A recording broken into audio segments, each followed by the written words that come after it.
करायचे की हा देश तुम्हाला एक अधिकार दिला, तुम्ही डायरेक्टर आहात, तुम्ही सब डायरेक्टर आहात, तुमच्याकडे एक पद आहे आणि तुम्ही हे सगळं का होऊ देत आहे, हे आम्हाला त्यांना विचारायचं. म्हणून उद्याच्या मोर्चामध्ये सपरिवार लोकांनी सहभागी व्हायचा आहे. हा एक मुद्दा झाला. तर दुसऱ्या मुद्द्यावर मला विशेष करून लक्ष देऊन बोलायचं आहे. हे जे जनसुरक्षा विधेयक आहे याचं काय करायचं.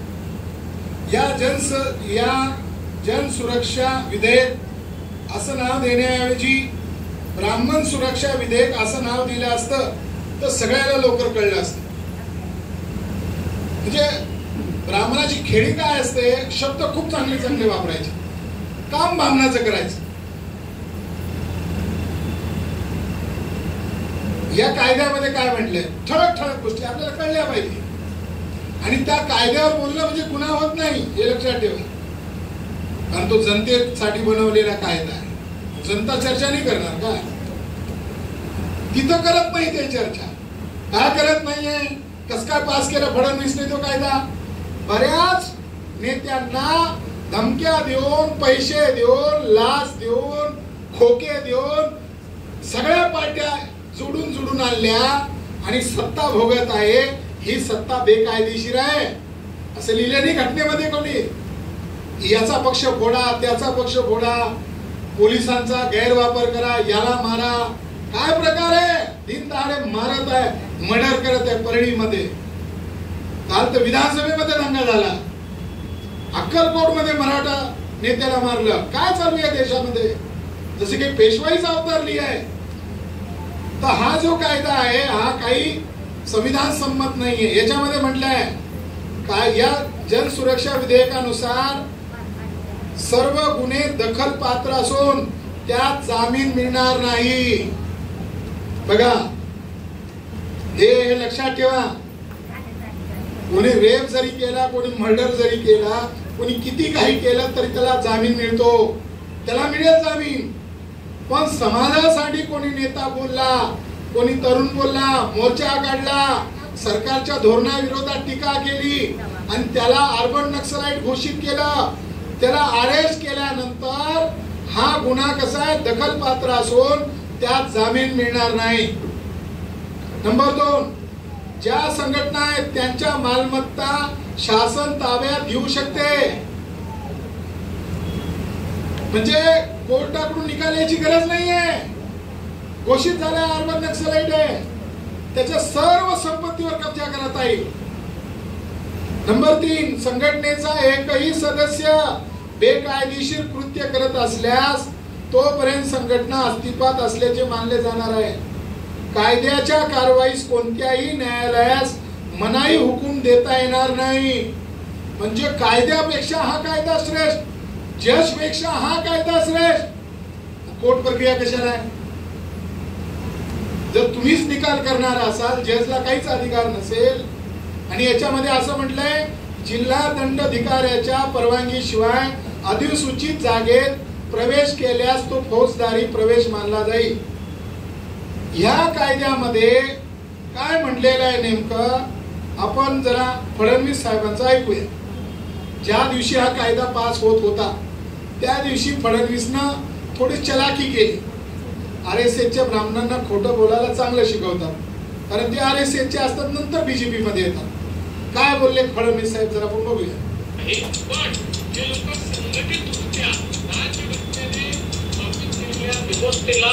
या ठिकाणी नकारतायत, तशा प्रकारची नकारात्मकता ही लोकांपर्यंत तयार करतायत. अशा संघटनांना बॅन करण्याकरता आपल्याकडे कुठलाही कायदा नसल्यामुळे हा कायदा आणलेला आहे.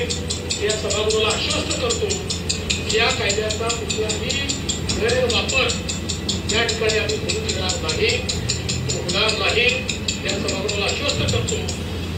फडणवीस सरळ म्हणत आहे की सरकारला ज्या संघटनेपासून अडचणी येतील, धोका होईल, अशा संघटनांना कायमस्वरूपी बंदी आणण्यासाठी हा कायदा आम्ही बनवलेला आहे. याचा अर्थ काय, याचा अर्थ हा आहे की सरकारच्या विरोधातले जे पक्ष होते त्यांना त्यांनी ईडी सीबीआय द्वारे आपल्या बाजूने केलं. आता कोण आहे विरोधी? आता कोण विरोधी आहे? जे बीजेपीला शिव्या घालत होते ते आता बीजेपीचे गुणगान करत आहे. मग आता उरल्या सामाजिक संघटना, पक्षांना तर त्यांनी आपल्या बाजूने घेतलेलं आहे. आणि मग ज्या कोणी फुले शाहू आंबेडकरी विचारधारा मांडणाऱ्या संघटना असतील, त्यांचे ताकदवर नेते असतील, त्या नेत्याला अर्बन नक्सलाइट घोषित केलं जाईल आणि अशा संघटनांना बंदी आणलं जाईल. आता आपण जरा पुरावा म्हणून बघूया. काय पुरावा आहे की काय हा कायदा RSS वर लागू असेल काय? कारण त्या कायद्यामध्ये अशी कोणती तरतूद नाहीये. शब्दप्रयोग काय केले? डाव्या विचारसरणीच्या संघटनावर हा कायदा लागू पडेल. आणि ब्राह्मणांनी स्वतःला काय सांगून टाकलं? उजवी. ब्राह्मण उजव्या नावाखाली सगळे पाप सांगून ठेवतात. आता घटनेला म्हणजे सरकारला, सरकारच्या विरोधी असलेल्या संघटनांच्या बंदोबस्त करण्यासाठी जर कायदा असेल तर आमचा प्रश्न आहे की RSS नावाची जी संघटना आहे ती कोणत्या कायद्यानुसार रजिस्टर्ड संघटना आहे? कायदेशीर प्रश्न आहे. RSS नावाची संघटना रजिस्टर्ड नाहीये, त्याचं कोणतंही ऑडिट होत नाहीये. तरी सुद्धा त्या माणसाला तशा पद्धतीची सुरक्षा आहे जशी एखाद्या राष्ट्रपतीला असते, जशी एखाद्या प्रधानमंत्र्याला असते, अशी सुरक्षा RSSच्या मोहन भागवतला आहे.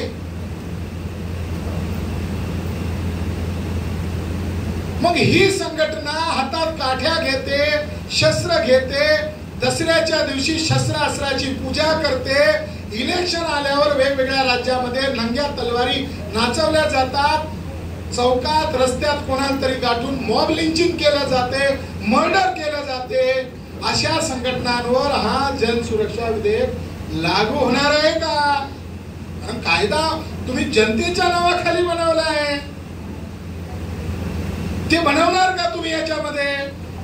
आता फडणवीसचं म्हणणं आहे की सरकार विरोधी असलेल्या संघटनांना बंदी आणण्यासाठी असा कुठला कायदा नाहीये असं ते म्हणतात. तर इथं मुंबई हायकोर्टामध्ये एक ATS प्रमुख होते करकरे साहेब, त्यांना यांनी 26/11 मध्ये मारलं हे RSSच्या लोकांनी. आणि हे लोकांना कळू नये म्हणून उज्ज्वल निकम नावाच्या व्यक्तीने मदत केली, त्याचं बक्षीस त्यांना आता देण्यात आलं. उज्ज्वल निकम नावाच्या व्यक्तीला. हे मी म्हणत नाहीये, महाराष्ट्राचे पूर्व IG मुश्रीफ साहेब यांनी हू किल्ड करकरे नावाच्या पुस्तकामध्ये यांना ताशेरे ओढलेले आहेत. आणि आता हे मागे लोकसभेला उभे होते तर IG साहेबांनी म्हटलं की हे RSSचे दलाल आहेत उज्ज्वल निकम. तर 2008 ला एक गुप्त मीटिंग झाली होती फरीदाबाद मध्ये RSSच्या आणि BJPच्या नेत्यांची. त्याचा मुख्य नेता होता लेफ्टनंट कर्नल प्रसाद पुरोहित. मी फडणवीसच्या वाक्याचा अर्थ काढत आहे. फडणवीस शब्दछेद केला की घटना विरोधी वागणाऱ्या लोकांना आणि सरकार विरोधी वागणाऱ्या लोकांना बंदी घालण्यासाठी अजून कोणता कायदा नाहीये, म्हणून हा आम्ही तसा कायदा आणलेला आहे. हे जे वाक्य बोलले शब्द खेळ करार, मी त्याला पुष्टी देत आहे. फरीदाबादला एक मीटिंग झाली, गुप्त मीटिंग झाली, त्याचा व्हिडिओ रेकॉर्डिंग करण्यात आला पुरोहित नावाच्या ब्राह्मणाने, आणि तो मिलिटरीचा कर्नल असलेला आहे. आणि त्याच्या लॅपटॉप जेव्हा जप्त केलं ATS प्रमुखाने, त्यावेळेस 48 व्हिडिओ ऑडिओ सापडले. आणि केवळ ह्या RSSच्या ब्राह्मणावर बॉम्बस्फोट करण्याचे आरोप नाहीयेत, तर ती मीटिंग ऐकून त्यांनी त्याला ट्रान्सक्रिप्ट केला, त्याला शब्दबद्ध केला आणि त्यांच्यावर हा आरोप लावण्यात आला. केवळ RSSचे लोक बॉम्बस्फोट करत नाहीये, तर त्यांचा अंतस्थ हेतू आहे, गुप्त हेतू आहे भारताचं संविधान बदलणे, असा FIR मध्ये या RSSच्या मंडळीवर आरोप लावण्यात आला. ती जी ट्रान्सक्रिप्ट करण्यात आली, ती शब्दांकन केलं, त्याच्या पेजनं हे सरकारी रेकॉर्ड आहे, हे काही हवेतलं रेकॉर्ड नाहीये. त्याच्या गुप्त मीटिंग मध्ये पेज नंबर 61 वर पुरोहित म्हणतो, काय म्हणतो बघा, we will fight the constitution, will fight the nation, this nation is not ours. बाहेर ओरडतात हिंदू राष्ट्र बनवायचा आहे, हिंदू राष्ट्र बनवायचा आहे. खाजगीमध्ये काय बोलतो हा पुरोहित? तो म्हणतो कि हम संविधान से लड़ेंगे, देश से लड़ना होगा, क्योंकि यह देश हम ब्राह्मणों का नहीं है. बाहेर हिंदू राष्ट्र आणि खाजगीमध्ये काय चर्चा चालू आहे? आम्ही या देशातले नाही आहोत, आम्ही 3.5% आहोत, आम्हाला हे संविधान अडचण आलेलं आहे, या देशावरची सत्ता 3.5%च्या हातात जाणार नाहीये, म्हणून आम्हाला संविधान बदलायचं. खाजगी चर्चा चालू, म्हणून आम्हाला भारतीय लोकांची भांडायचं आहे. पुरोहित नंतर पेज नंबर 64 वर म्हणतो, we have to fight the constitution, we have to fight for our independence. आपण काय शिकलो सरकारी शाळेमध्ये? 12 वयापासून भारत कधी स्वतंत्र झाला? 15 ऑगस्टला. RSS चे लोक खासगी मीटिंग मध्ये काय म्हणत आहे? हमें संविधान से लड़ना होगा, हमें अपनी आजादी के लिए लड़ना होगा. बघा हा पुरोहित कोण आहे?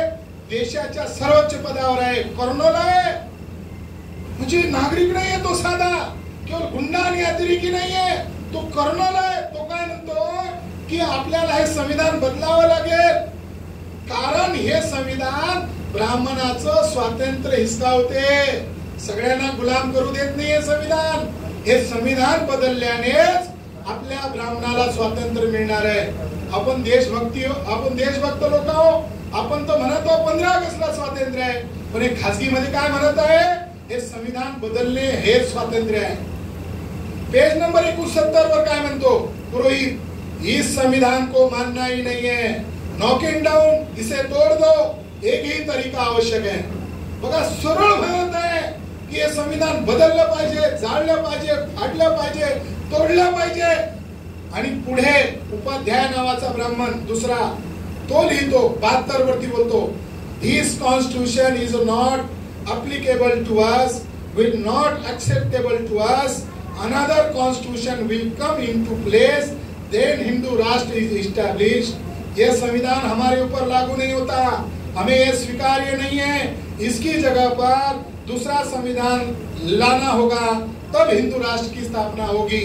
मग पुरोहित म्हणतो आमच्याकडे 14 स्मृती आहेत, एकत्रित म्हणून लागू करो, नाहीतर मनुस्मृती 100% लागू करू. आता आपण फडणवीसचं वक्तव्य ऐकलं की भारतामध्ये असा कोणता कायदा नाहीये जे लोक देशविरोधात घातकी कार्य करतात. सरकार काय आयबी असते, चौकशी असते, खूप यंत्रणा असते. सरकार म्हणजे पॉवरफुल लोक आहेत, त्यांच्याकडे सगळी यंत्रणा आहे. हे रेकॉर्ड सरकारी रेकॉर्ड आहे. फडणवीस म्हणते देशविरोधी, देशविघातक कृत्य करणाऱ्या संघटनांवर बंदी आणण्यासाठी हा जन विधेयक आणलेला आहे. आम्ही काय म्हणत आहोत? आम्ही त्यावर तेव्हा विश्वास ठेवू जेव्हा RSS वर बंदी आणली जाईल. आमचे वैचारिक मतभेद आहेत. मी फुले शाहू आंबेडकरवादी आहो आणि ते हेडगेवार, सावरकर, गोळवलकर, मनूचे भक्त आहेत. आम्ही फुले शाहू आंबेडकरवादी आहो. आमची जी लढाई आहे वैचारिक लढाई आहे. पण यांनी गुपचूप देशामध्ये 22 स्फोट केले.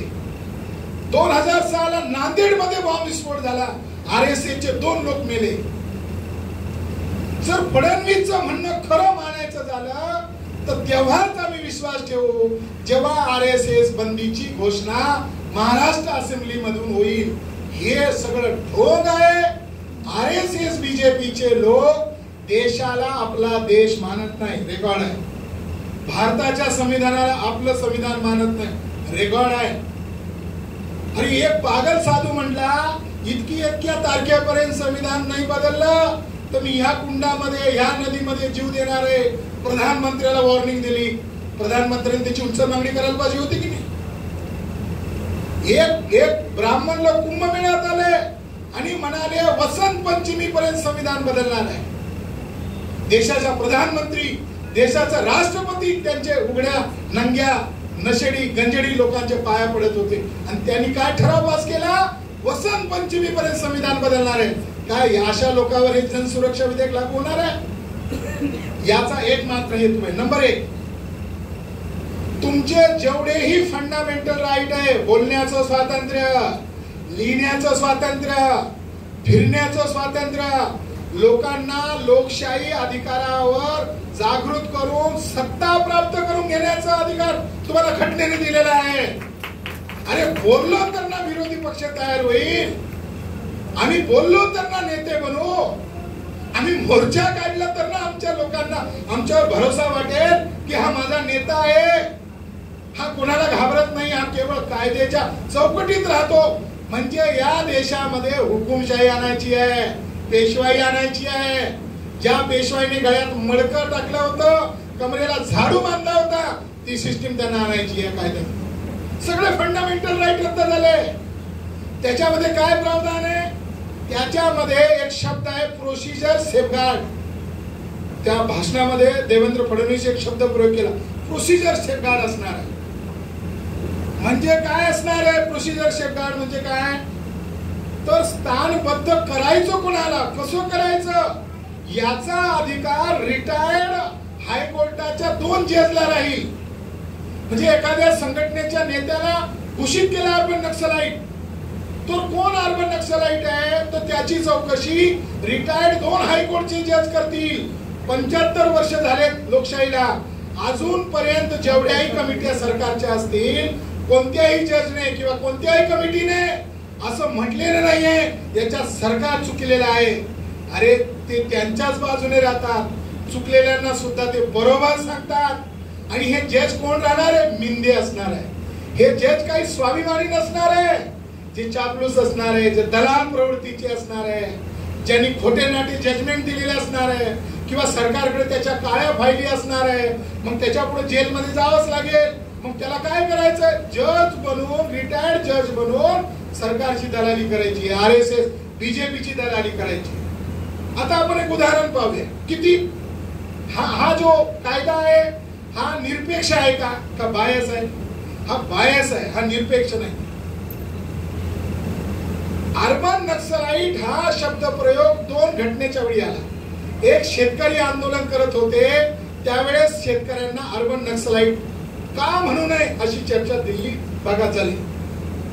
दुसरी चर्चा तेव्हा झाली जेव्हा भीमा कोरेगावला 200 वर्षानिमित्त आमचे लोक गोळा झाले.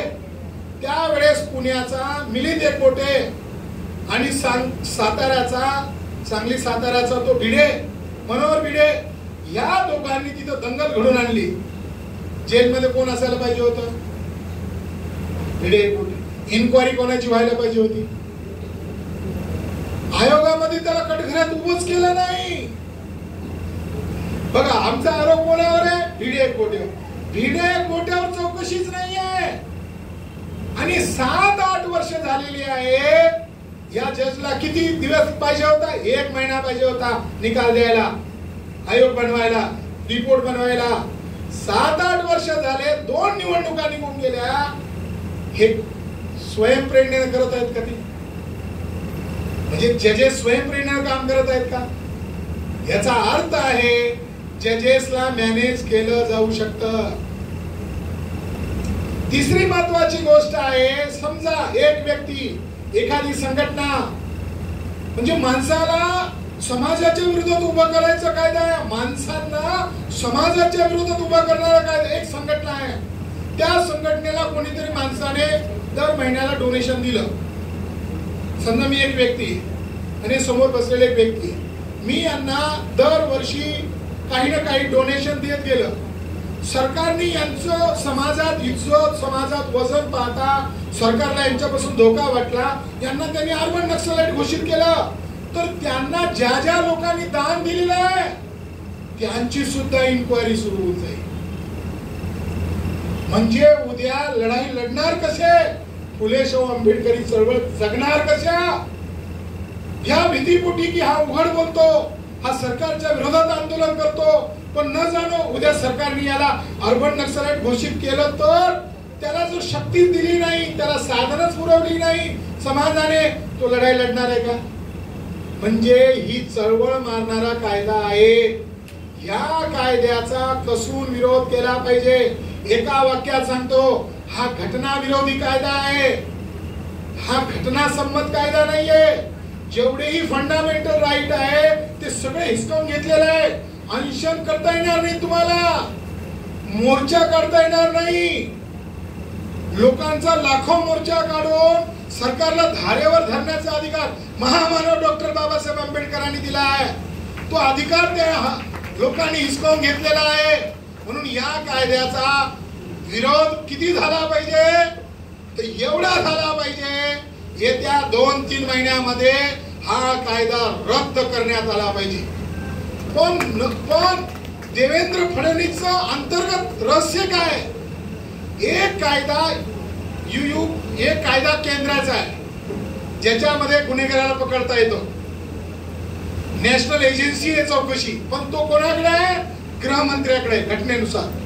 आता देवेंद्र फडणवीसला गृहमंत्र्याकडे जायचं नाहीये. ते महाराष्ट्राचे मुख्यमंत्री आहे, ते महाराष्ट्राचे गृहमंत्री आहे. त्यांना काय करायचं आहे?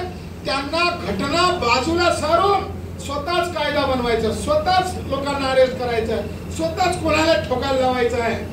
लक्षात ठेवा, हा जो व्यक्ती आहे देवेंद्र फडणवीस, हा संविधान मानत नाही. एक गृहमंत्री होते पूर्वीचे, देशमुख साहेब, त्यांना जेलमध्ये टाकण्यात आलं होतं. त्यांनी चरित्र लिहिलेलं आहे, छापलंय ते. त्याच्यावर ह्या फडणवीसने बंदी घातलेली नाहीये. बघा फडणवीस कोणत्या कॅरेक्टरचा माणूस आहे. देशमुख गृहमंत्री, पूर्व गृहमंत्र्याने आपल्या चरित्रात एक आठवण दिली. काय आठवण दिली? एक दिवस माझ्याकडे साताऱ्याहून एक माणूस आला. त्याने येऊन मला डायरेक्ट फोन दिला. म्हटले देवेंद्र फडणवीस बोलत आहे. ते म्हणले की आम्ही बरेही भांडत असलो तरी भेटल्यावर हसून बोलतो. उद्या ते सत्य देणार, नंतर आम्ही सत्य देणार. त्याच्यामुळे आमचं भांडण काही असं टोकाचं नाही. आम्ही राजकारणी लोक.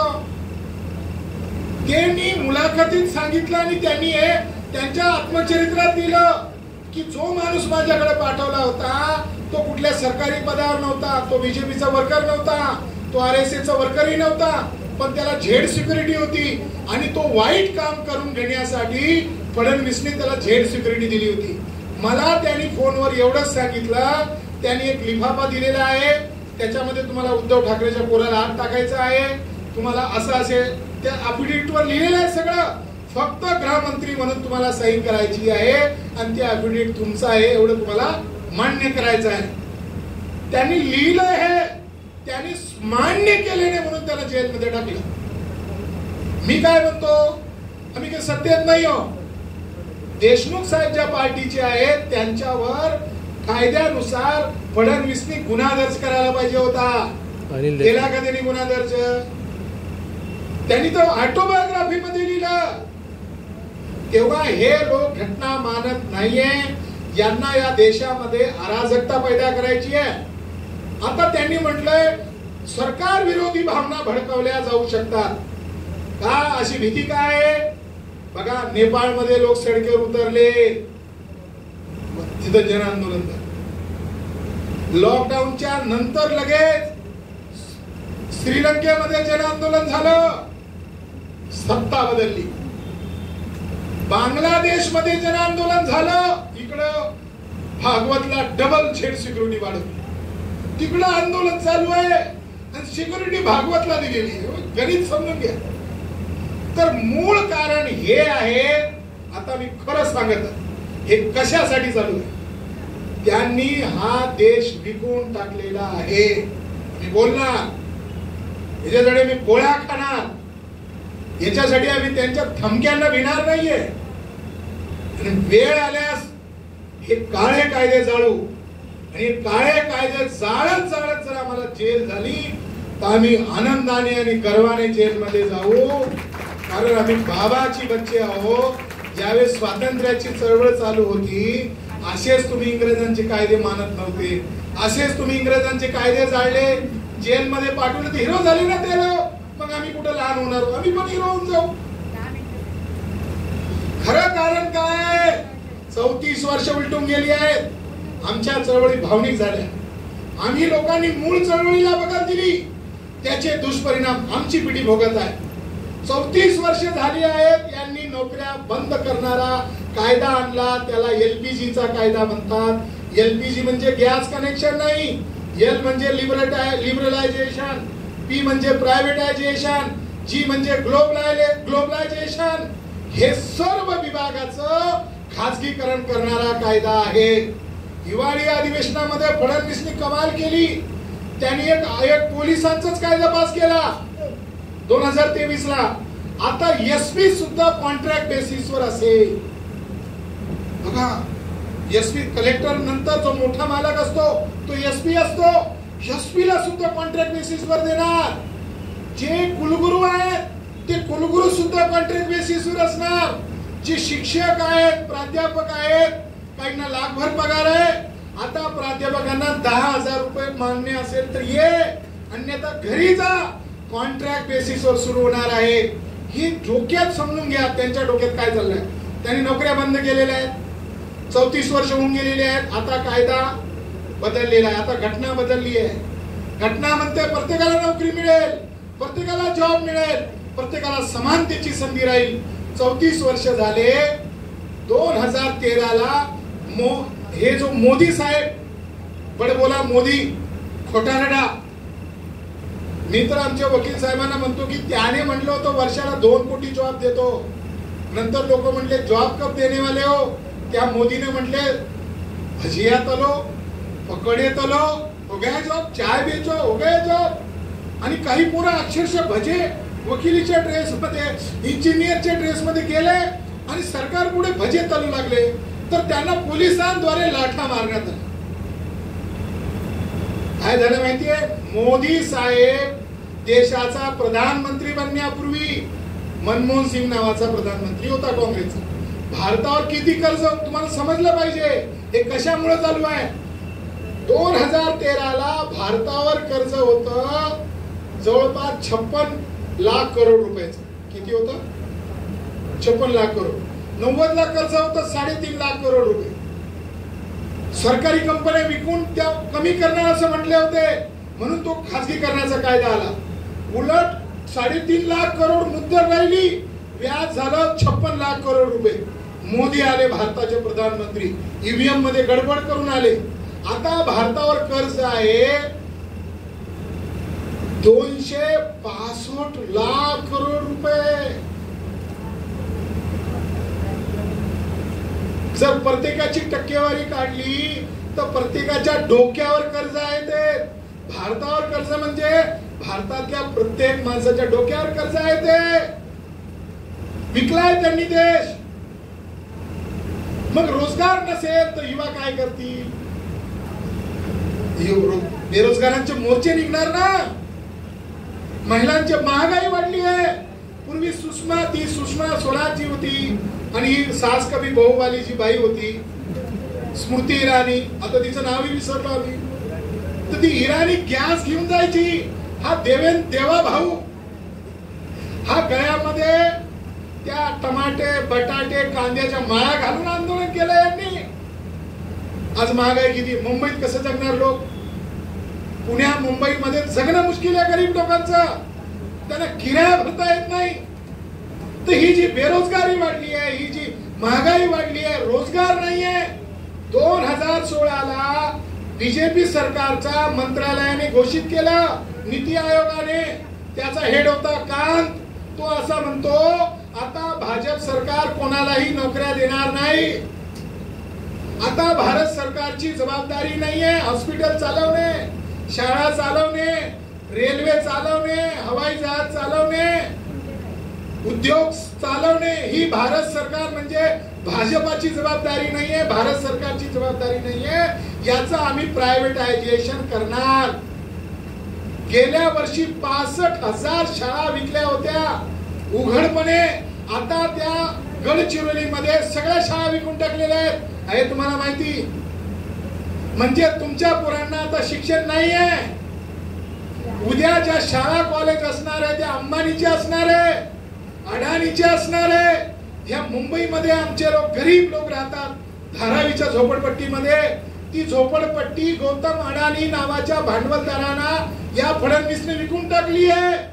अरे मुंबई सोडा, धारावीचे चिल्ल्या पिल्ल्या सहित जर सडकेवर आले, भारत आजाद होऊन जाईल एवढी लोकसंख्या आहे. उद्या यांच्या झोपडपट्ट्या विकल्या तरी तुम्ही सडकेवर येता कामा नये. यांच्या लेकरांनी मर्डर करावा तरी येऊ नये, नोकऱ्या नसल्या तरी येऊ नये, रेप नाही गँग रेप केले तरी महिलांनी मोर्चे काढू नये. म्हणजे उद्या तुमचं काही केलं तरी त्यांचं काहीही होऊ शकणार नाही. याच्यासाठी हा काळा कायदा आहे. या कायद्याबद्दल तरुण लोकांमध्ये भीती आहे. लोकांना वाटतं याचा विरोध केला तर आपल्यावर सरकार वाकड्या नजरेने पाहते की काय. बघा, घटना महत्वाची आहे, संविधान महत्वाचं आहे आणि या संविधानाला वाचवण्यासाठी आंबेडकरी समाज नेहमी करता. आज कोण आले इथे, कोणत्या समाजाचे लोक आले? बाबासाहेब आंबेडकरांचं नाव ऐकलं, आमचे लोक उपाशी तापाशी जातात, मोर्चात जातात. नेता कोणी असो म्हणतात बाबासाहेबांचा मुद्दा आहे, आम्ही सहभागी व्हायला तयार आहोत. आता याच्या संघटना त्याच्या संघटना, आज हा मला असं बोलतो, तो मला तसं बोलतो, हे करून चालणार नाही. आता समाजामध्ये एकी करून हा कायदा जाळला पाहिजे, फाडला पाहिजे, पायाखाली तोडवला पाहिजे. आणि भारतीय संविधान श्रेष्ठ आहे, त्यांनी जी आपल्याला हमी दिली आहे तशी हमी या कायद्याने आपल्याला दिलेली नाहीये. उलट हा कायदा भारतीय संविधान नाकारतो. म्हणून या कायद्याला आम्हाला विरोध करायचा आहे. म्हणून आजच्या प्रसंगी माझ्या बंधूंना मी काय म्हणलं, अडकळ्यांना, की लोकांना किती समजव, डोक्यावरून जाऊ द्या, काही डोक्यात घुसेल, काही गोष्टी डोक्यावरून जाईल, पण रात्री विचार करताना एक मात्र विचार करेल की पेशव्यांच्या काळात गळ्यात मडके होते, कमरेला झाडू होता, हा कायदा तेच करत आहे. म्हणून या आजच्या पेशवाईच्या अवलादींचा बंदोबस्त करावा लागेल. एवढा मेसेज देण्यासाठी आम्ही इथं आलेलो आहोत. उद्या मोर्चा आहे म्हणून मी आलोच आहे. काल हैदराबादला होतो, आज इथं आलो, उद्या लखनौला जाणार. देशभर आम्ही हीच चळवळ करत आहोत. तेव्हा सर्व माता भगिनींना, माझ्या मित्रांना, तरुणांना मी एकमेव मात्र विनंती करतो, उद्या काही व्यक्तिगत काम असेल त्याला उद्यावर ढकला, परवावर ढकला. काही रोजगार असेल उद्या सुट्टी मारा, स्वतः थोडी झळ सोसा, परंतु ह्या कायद्याच्या विरोधात उद्या आपली शक्ती दिसली पाहिजे. जे लोक या वाड्यातून आले नाही त्यांना सांगा उद्या लेणी पण वाचवायची आहे, बोधगया पण वाचवायचं आहे आणि भारताचं संविधान पण वाचवायचं आहे.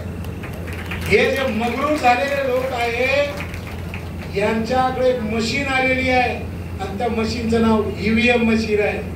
त्याच्यामध्ये प्रोग्राम फिक्स आहे, त्याच्यामध्ये चिप फिक्स आहे आणि त्या गडबडीतून त्यांची सत्ता येते.